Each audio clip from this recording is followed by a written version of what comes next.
My name is Sydney Stables on behalf of Green Acres LLC, and I'm one of the partners that helped to develop the Emerson Family Farm Plan to make your farm more sustainable. When working to develop your plan, we looked at the demographics of your farm, which state that you have 130 acres of crops where you grow grass hay, sweet corn, blueberries, and wheat. We also noticed that on your farm the slopes vary from 0 to 20%, and that the irrigation resources you have available include 29 acres of water rights from a creek on your property, and a hand irrigation line is what you use to water your crops. Your livestock enterprise includes breeding ewes and market lambs, but we will only be focusing on crops to better your farm. When we were talking to you about your farm, we noticed some issues and limitations that you have, including the sweet corn earworms that you spray 3 to 4 times per year, the spotted wing Drosophila that is observed in your blueberry crops, and we also noticed that your blueberry crops are not pollinated to their full potential. Your stream that borders the property is listed as a 303D, which means it has excessive nutrients, and your soil pH is becoming more acidic over time. We created some objectives for your farm plan, including first being improving soil health by testing and managing nutrients, second, maintaining and improving water quality through effective irrigation practices, third, being to improve the quality and quantity of wildlife habitat, fourth, to reduce farm inputs, and finally, to ensure that your farm is more sustainable both environmentally and economically by adopting new technological advancements and applying proven cropping practices.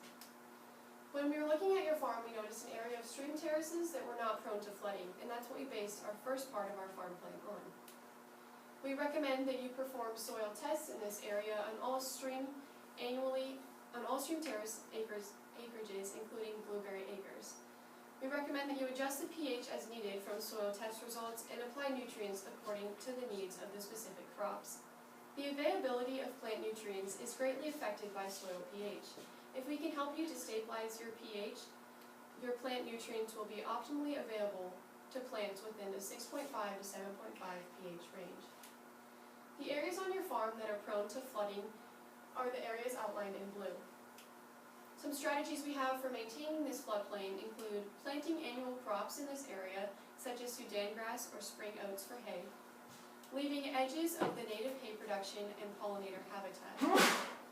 We recommend that you utilize this edge effect for native hay production and native pollinator habitat around this area, and that you still produce your spring crops in the center of this diagram. I will now introduce another one of my partners to talk about native pollinator seed mix. So, our first technology that we wanted to, well, first off, I'm Braden Bailey, and our first technology that we wanted to start with is native pollinator seed mix. Is a native pollinator seed mix, which includes annual wildflowers, perennial wildflowers, and grasses. And in this, we hope to attract bees, butterflies, hummingbirds, and beneficial insects with this dramatic wildflower show. The combination of native annuals and perennials in this seed mix provides an ongoing succession of flowers over multiple years. This seed mix includes native bunch grasses to provide nesting habitat for bees and to reduce weed encroachment. These pictures right here are plots that we have used on our previous customers' property, and it has greatly benefited them. Our cost analysis is $90 for 1,000 square feet for the seeding mix.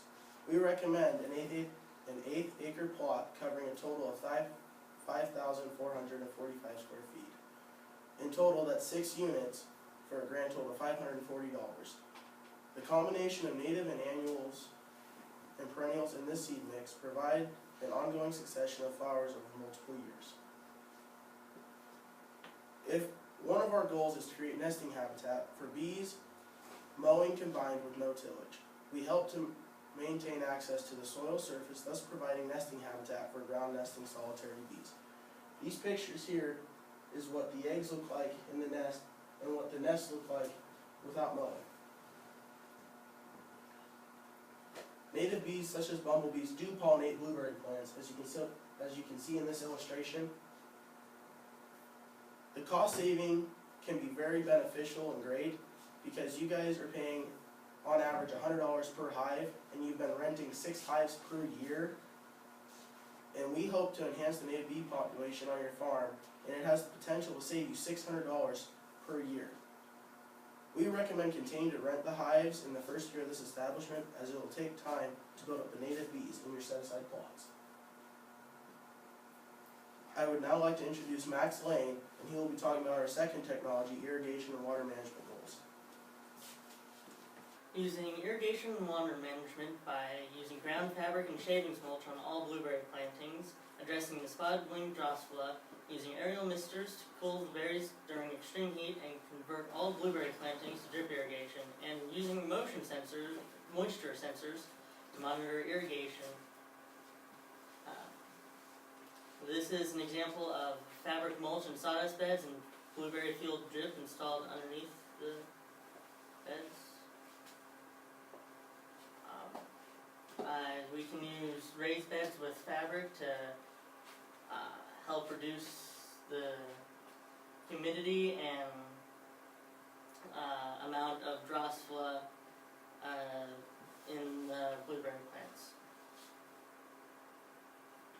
This is an overhead mist system to cool the bushes during extreme heat conditions. Some advantages of using drip irrigation are that you can get better quality fruit and higher yields, quicker growth, larger and more uniform berries, increased yields, and drip irrigation also reduces water stress on plants and reduces diseases. The system we recommend is Uniram because it is the industry's most advanced pressure compensating drip line. It is specially developed drippers to operate. This is an example of Uniram's unique design. From the outside, it looks like an ordinary drip line. No drip, no clog technology from Uniram allows clean water to be dispersed without having expensive filter systems for irrigation. That is on the left, and on the right we have a traditional drip irrigation pipe which allows soil contaminants in the water to clog up the drip lines. Other growers we have worked with get better quality fruit and higher yields. Growers who switch from overhead sprinklers to drip irrigation are experiencing quicker growth, larger and more uniform berries, and increased yields.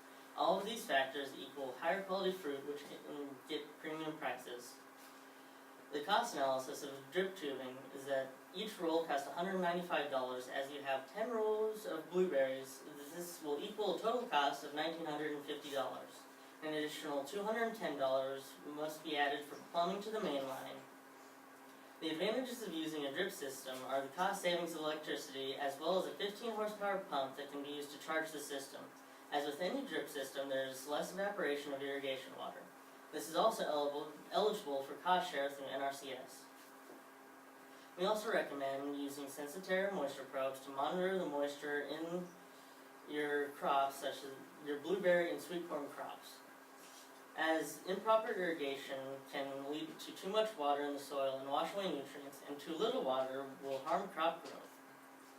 We recommend monitoring soil moisture to allow you to make effective irrigation decisions. You can access the data hourly on your smartphone, tablet, or desktop computer. On the left, we have an example of a Sensitera probe, and on the right, we have an example of spacing in the field for the Sensitera probes. Each probe costs $160, and as we recommend you purchasing 10 probes, that will total the cost at $1,600. You can use the wireless data to schedule your irrigation efficiently and increase yields, which also saves water and electricity. Many producers have seen a 10% reduction in pumping costs, as well as water savings as much as 25%. Applying the correct amount of water has the potential to reduce runoff and leaching of fertilizers into the groundwater. And I will now introduce Ian Battenberg for our third technology. So our next technology is for corn earworm control. We recommend for this planting a hybrid super sweet corn of the specific variety Strong Star corn. So our varietal selection is very important. Corn hybrids having a long, tight-fitting shuck appear to suffer a lot less damage than those with loose shucks. And the key factor determining the relative risk of corn earworm attack is planting date. Early and mid-season dates work well and have fewer corn earworm moths to lay eggs on the skills, and they lay on the silks, and they lay these eggs in August. We also recommend pheromone traps that should be examined twice a week for corn earworms beginning in early June, and they help determine moth activity and the need to spray. So some of the advantages of the Strong Start corn is that they have 71 days to maturity, and they're still also remarkably flavorful, and they germinate well in cooler soil temperatures, and they also mature much earlier than other super sweet varieties, which helps you get tighter shucks faster and gets an edge on the moths. Now, this is the trap. Up left is the trap for a corn earworm. Its greatest value in the sweet corn is in the fresh silk stage, which is generally from mid-June until mid-September. The trap should be set up about 10 days before the first silk is expected. These traps cost about $300 each, and the pheromone lures are $3 each. I should replace them every 2 weeks.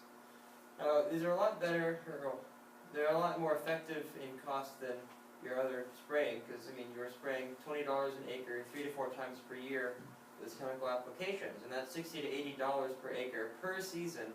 Multiply that by 29 acres, and you've got 1,700 or even 2,300 around there in that range of chemical costs and your time. So these traps really save money and time in the long run. I'd like to introduce JD Stables with an advantageous cost share program and summarizing our objectives. With innovation comes expense, and our project deals the same expense. Through programs through NRCS, the Conservation Stewardship Program, the implementation of our 3 technologies, price could be lessened. With the Irrigation Improvement Program, you could lessen your cost share as 40%, meaning you only have to pay 60% of the total cost. By adopting our farm plan recommendations, your operation will have the opportunity to become more sustainable. You also improve your soil health through soil testing and nutrient management, and you will be able to maintain or improve water quality through more effective irrigation practices, as well as increase the amount of acreage under irrigation from 46.4 acre-feet of water through the drip irrigation system. Improving the quality and quantity of wildlife habitat for native pollinators through our wildflower seed plots. You also reduce farm inputs while increasing yield and quality of crops grown. Our plan's main focus is to ensure that your farm is more sustainable both environmentally and economically. This will be accomplished by adopting our recommended technologies and cropping practices. We're looking forward to starting this right away.